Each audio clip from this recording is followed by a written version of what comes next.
What's going on, everybody? Luke Zirkle coming at you live from the beautiful, sprawling metropolis of Christiansburg, Ohio.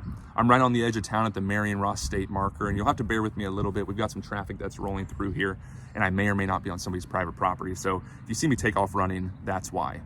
159 years ago today, the Great Locomotive Chase took place during the Civil War.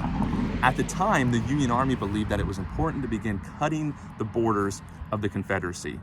And the best way they thought they could do this was by taking the city of Chattanooga, which would then cut the Confederates off from the Ohio and Mississippi River valleys.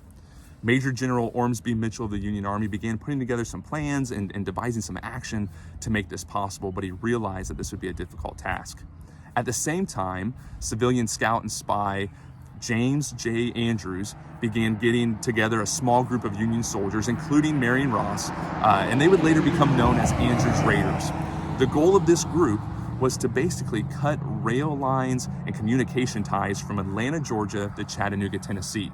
The best way they thought they could do this was by going into Confederate territory and basically cutting the lines across the way. And so Andrews Raiders are going to find themselves about 200 miles into Confederate territory. They would travel in small groups to avoid raising suspicion or being captured. And eventually they find themselves in Big Shanty, Georgia.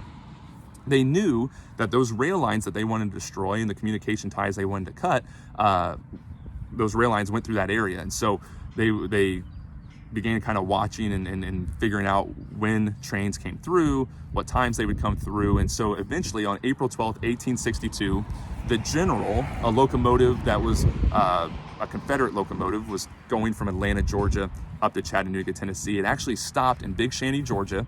The people on board got off to get breakfast, and while they did that, Andrews Raiders hop aboard and begin taking the General from Big Shanty, Georgia up to Chattanooga, Tennessee. Along the way, they're cutting the rail lines, they're destroying communication ties, but unfortunately, they're being followed by the Confederates. So about 20 miles south of Chattanooga in a town called Ringgold, Georgia, they're gonna have to basically jump ship. They abandon the locomotive named the General, and they travel on foot trying to avoid being captured by the Confederates. Unfortunately, in about a 2-week period, all of Andrews' Raiders are gonna be captured. And a small group, including Marion Ross, are actually going to be executed for their action during the Great Locomotive Chase.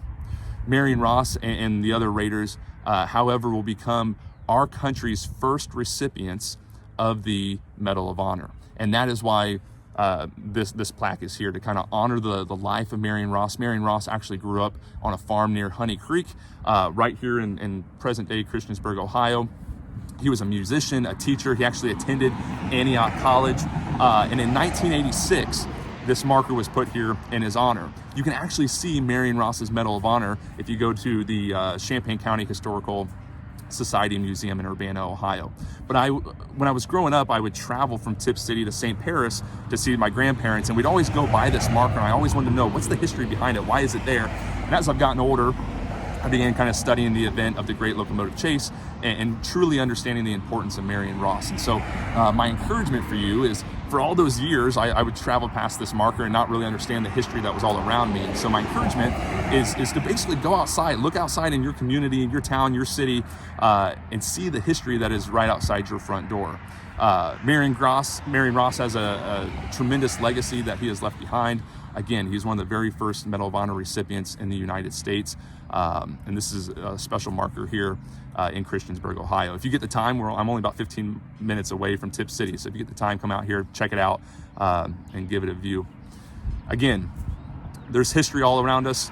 I encourage you to view it, and I'll do my best to continue coming at you with some live videos of some of our local history in the area. Thanks for joining me today. Again, the 159th anniversary of the Great Locomotive Chase took place on April 12th, 1862, a special day in American history.